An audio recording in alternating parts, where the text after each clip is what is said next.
Alright, so let me start this off by saying if you enjoy any kind of FPS games, you need to get this game. This game is freaking insane. It's fast-paced as hell, and the level design is literally unparalleled by most games out there today. And this game isn't a AAA game, it's nothing, it's an indie game on Steam, $20, and has level design quality that's better than 90% of games out there.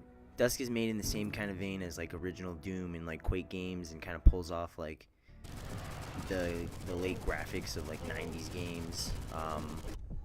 It really just has that aesthetic, and it like does it really in a beautiful way.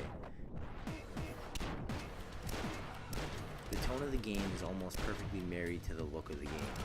Everything sort of like plays off each other. The music, gunplay, weapon, and enemy design has a unique sense of humor, etc. Everything kind of just works with each other and all fits in like the same kind of category. It's set up just like how original Doom is, in that it has 3 missions, episodes in this case, to choose from, and each has 10 levels throughout. And holy damn, these levels are fucking crazy. I could probably spend this whole video talking solely about the level design because it's just bananas.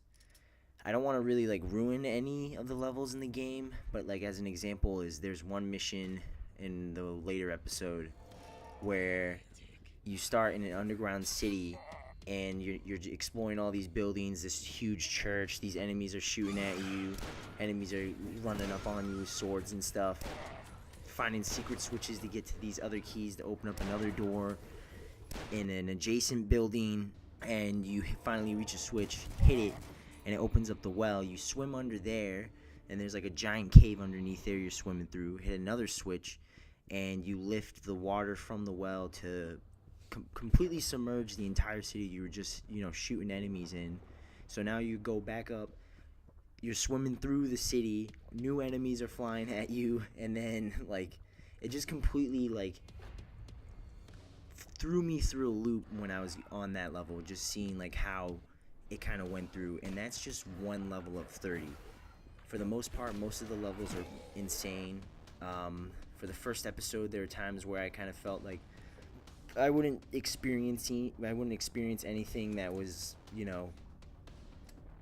would top what I had already experienced, just to like have that notion blown out of the water. I'd say some standout episodes for episode 1 was Old Time Religion, Ghost Town, and Creations. Episode 2 had a lot more standouts. So like the first level is pretty great, and the last 7 levels were honestly amazing as well. And honestly, all of episode 3 was freaking crazy, except maybe like one level, which was just like good. Each level is peppered with numerous secrets. Some are kind of easy to find, but like none overly easy, and most of them are clever. Some of them even leading to secret levels being found, and one of these secret levels are found in each of the 3 episodes. In terms of story and voice acting, the game's these off pretty well.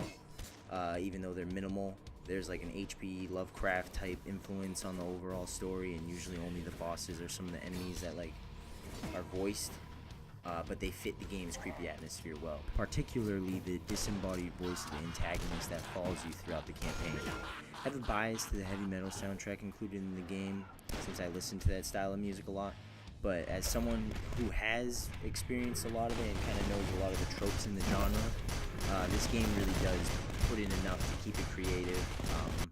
I was pretty impressed with some of the songs and how they mix a lot of atmospheric type style music into it as well.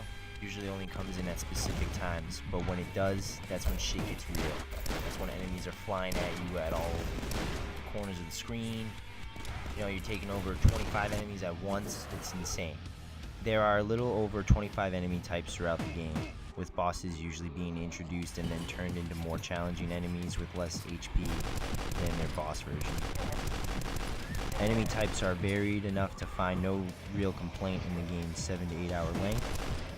And the game has some unique mechanics that does the game justice and adds a level of polish to it that games that this game was inspired by could not do.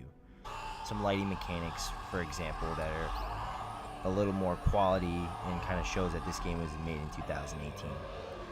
Another little small details that the game has is the ability to like do flips in the game is like kind of cool. The ability to use devices and like flush stuff down a toilet, or like cook a piece of food in the game by throwing some meat on a fire is like just, it's kind of cool that they have it in there.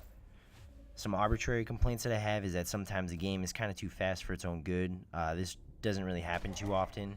Level design in episode 3 is completely mind-blowing and really trumps the first 2 episodes, but that is almost a compliment as well. Considering at that point, when you start episode 3, you get this feeling that, you know, the game has already showed you kind of everything. They've already done so many crazy levels, and it's just cool to see that that's not the case, and it's actually the last third of the game that's really completely over the top. If you're a fan of fast-paced shooters or have ever wondered what it would be like if a Nintendo 64 game was made with current technology, this game is 100% for you. Do not look any further.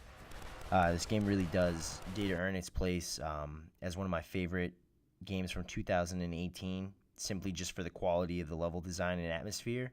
Is a reason why this game is done well with critics and users, and you really do owe it to yourself to buy this. And at $20, this is 100% well worth a purchase.